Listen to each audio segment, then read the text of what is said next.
But going back to like when I'm talking about the optimal diet, and I'll go through the foods I'm eating, Okay. I just want to know, I want everybody to know the foundations of this and what I ultimately came to the conclusion. So optimizing gut health is one of them. So foods that optimize gut health is necessary. Also, like the thing that this is what you're going to get as far as propaganda, right? There's a lot of people pushing plant-based right now. And I think it's important to recognize that a diverse species of bacteria resides in our gut, possess remarkable adaptability. It's capable of digesting both plant and animal-based foods. So your dietary choices exert an influence on that intricate balance of this gut bacteria. So for example, if you were to adhere to a carnivore diet, which is reminiscent of our predatory counterparts in the animal kingdom, their nutritional needs don't align with the broad spectrum of gut bacteria required to break down plant-based starches and indigestible sugars, as they simply don't consume those substances. So basically, you're going to adapt, right? It's not. I'm not so certain, like saying like if you just eat a plant-based that optimizes your gut microbiome, or that if you were just carnivore that optimizes your gut. It just adapts specifically to the needs for that food base. Yeah, whatever you're feeding your gut, Right. that bacteria will thrive. Yes. So I decided that I think to optimize this, there needs to be some dietary diversity. Mm-hmm. So I didn't choose to go full carnivore, and obviously I would never go plant-based. Why have I moved away from vegetables? Because of my experimentation. I was getting gut problems from eating too many vegetables. I just pulled up your Substack. You've got 2 pictures of poop. Thank you for that. Check that out. Were you type 1 or type 2 after eating vegetables? Is that the issue? It was neat. Like, so those are the... You're only using type 3 and type 4 in your article because those are the good ones. Ideal stool was the picture was put on my Substack. Mm-hmm. So basically, it's got to, what's best, like a snake, smooth and soft, right? Yeah. So just be aware of that. So, but it wasn't just that.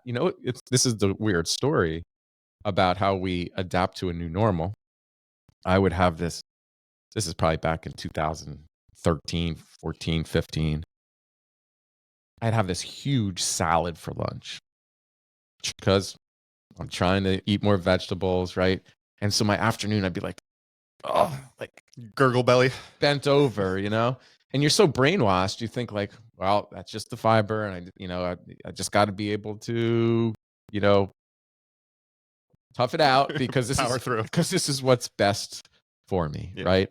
And the truth of the matter is, like, plants themselves they're life forms. And vegetables have an innate drive to survive, but they lack feet, fists, fangs. So they've evolved with an arsenal of chemical defenses known as plant toxins. They're phytotoxins and they're anti-nutrients. And common plant compounds that can damage your gut include oxalates, histamines, phytic acid, and lectins. Right now, I'm not saying completely avoiding them is what you need to do in order to live well, because there are beneficial micronutrients in plants. What I'm saying is it should probably, in my opinion, be a small part of your diet. And if you can ferment those vegetables, you're going to increase the nutrient density of them, and you're going to increase beneficial gut. You're going to improve the diversity of gut microbiome in your tract, your digestive tract. So I don't eat a lot of vegetables, but I eat a small amount of fermented vegetables. So gut health is the first part of this. Things that we should recognize, Sean, as signs of poor gut health. Okay. First is digestive issues. You shouldn't have bloating, gas, diarrhea, or constipation. Those are indicators of an unhealthy gut.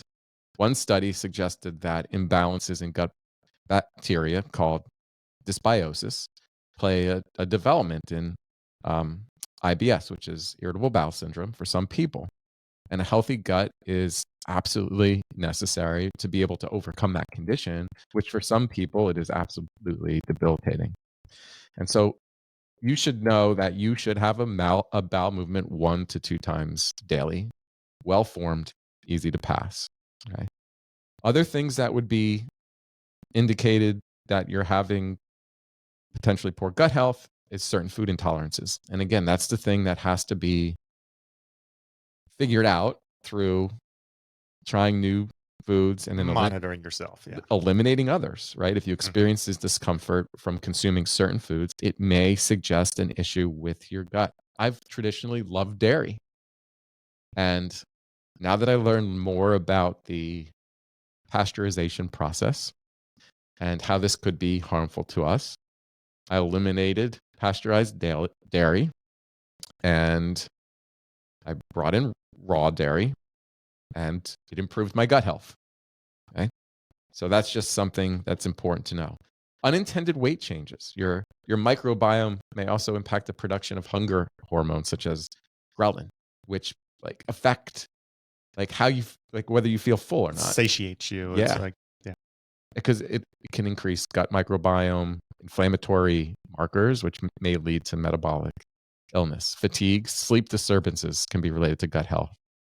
Skin conditions, acne, eczema associated with gut issues. Frequent infections, because a weakened immune system can result and lead to frequent infections, such as what's a typical one? Strep throat, for example. Mood fluctuations. It's very much related to mood swings, anxiety, and even depression.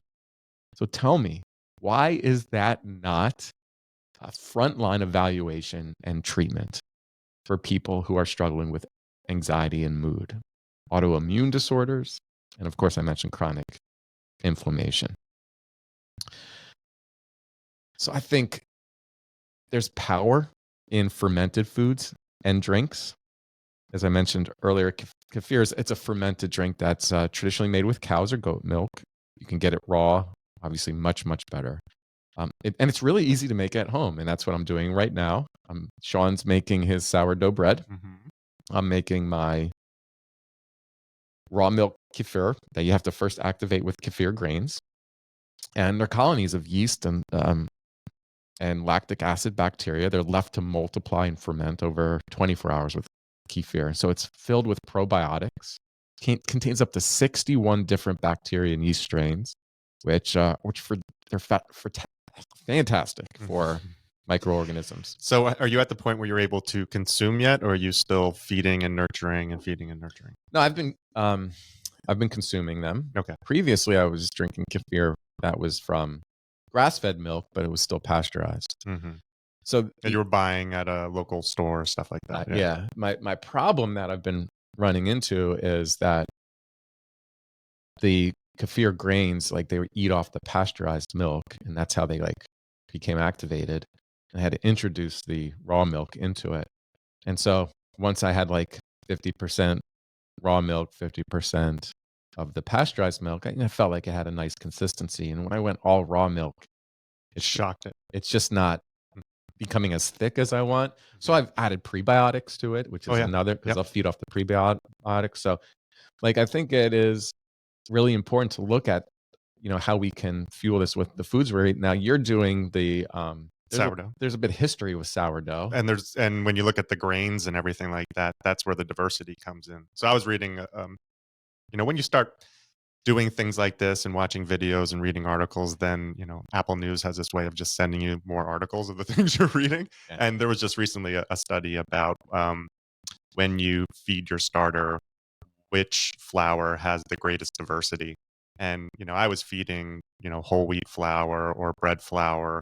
And then I was using another flour that I had found. But then it turns out that rye flour gives you the greatest diversity. So for the last maybe week and a half, I've been feeding the rye flour with the objective of trying to increase the diversity in my sourdough and see how it affects when I make the bread. So I'm going to make some this weekend and see how it changed.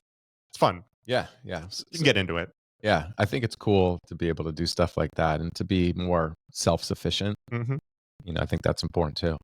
So once I kind of said, all right, I'm going to look for foods that optimize my gut health. The next thing I looked at was nutrient bioavailability. Okay. So knowing that a food is high in protein, calcium, or magnesium, all this can be misleading because you must consider how much each nutrient is actually absorbed into the body. And that's bioavailability. So, what fraction of a given nutrient, once ingested, becomes available for use? So, we want to optimize our diets for both nutrient density and bioavailability. So, you put it another way, eat nutritious foods that are well absorbed. Sean, this is what I've come down to. And this is where the science is clear. And I don't know how I can be convinced any differently. Animal sources such as fish, eggs, grass-fed beef, and organ meat, they crush plant sources in both nutrient density and bioavailability. And it's clear. And so if you are not eating animal-based foods, it looks to me like it's impossible to get all the nutrients that you need to optimize your health. So like for example, you know that I eat beef liver. Duh. Yep. Yeah. You don't need a whole lot of it. A little bit, a few times a week. But like if you're trying to get vitamin A, for example, right? Beef has 40 IU and beef liver has 53,400 IU in a serving. Niacin, which is B3, right? 17 milligrams compared to like kale, 0.5. Vitamin B6, 0.7 milligrams in beef liver to zero point 0.1 milligrams in like kale, blueberries. Folate, 145 mcgs compared to like kale, 13, blueberries, 8. Can't get where are you getting your vitamin B12 from? If you're not ingesting beef and animal products. And people don't know you get your vitamin C from organ meat. And like you can get all the vitamin C you need just from eating that. Vitamin D, from beef liver, vitamin E, calcium, iron, phosphorus, potassium, zinc. So that's like critically important. And so people who are touting plant-based diets, there's other pieces to this too, why I don't think a diet that is primarily fruits and vegetables is what's best for the human body. Because where your food is grown, where it's harvested, and when you eat it in like the growth cycle affects nutritional bioavailability. Yeah. Season, soil, travel time. I mean, I was listening to an individual talk about the majority of some of our fruits and vegetables, especially this time of year, is coming from Mexico. Yeah. So the average mileage for a fruit and vegetable in the United States is like 1,600 miles. So the moment let's use spinach as an example. You cut spinach down, if you're not consuming it almost immediately, it's like half of the nutrients are being lost. And even when they bag those things and process them and you're getting them at the grocery store, you're maybe getting like 10% of the nutrients. So like even looking at any type of USDA data on the minerals, the vitamins in anything, you don't know what you're getting based on where you're buying it, how you're buying it, how long it's been sitting around. All that stuff impacts you. So if you're going to a vegetable or a plant-based diet, the local aspect and the organic and the eating immediately is one of the key factors towards actually having any type of benefit. Then there's the soil Soil. in which it is now grown. Traditional industrial agriculture, it's led to a dramatic decline of soil health and a decline in nutrient density. So I mean, I would not buy anything that's not locally grown.